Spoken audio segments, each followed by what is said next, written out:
Rekha Gupta, homeopathy consultant. आज हम बात करने वाले हैं एक टॉपिक जो है नेजल पॉलिप। नेजल पॉलिप को समझने से पहले इन शॉर्ट में हमें जानना जरूरी है कि नेजल पॉलिप किस कंडीशन के अगेन एंड अगेन रिपीट होने के बाद में डेवलप होता है। तो ये कंडीशन होती है एलर्जिक राइनाइटिस।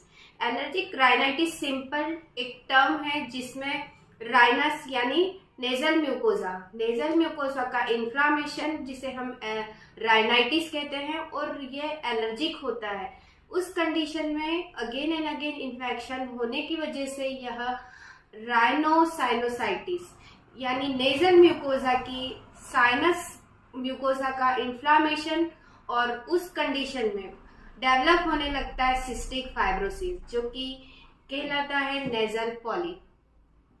तो दोस्तों इस वीडियो का मोटो यह है कि आप अवेयर हो, अलर्ट हो।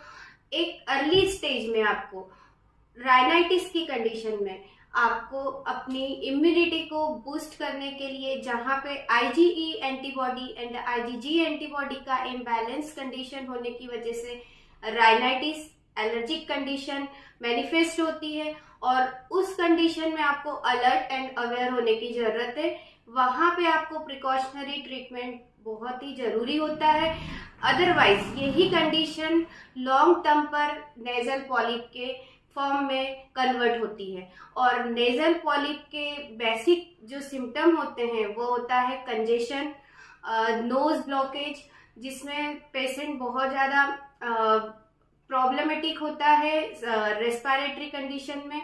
उसके साथ में सीवियर स्नीजिंग की प्रॉब्लम होती है, हेडेक होता है समटाइम, क्योंकि इथमोइडल साइनस जो कि मोर कॉमन होते हैं।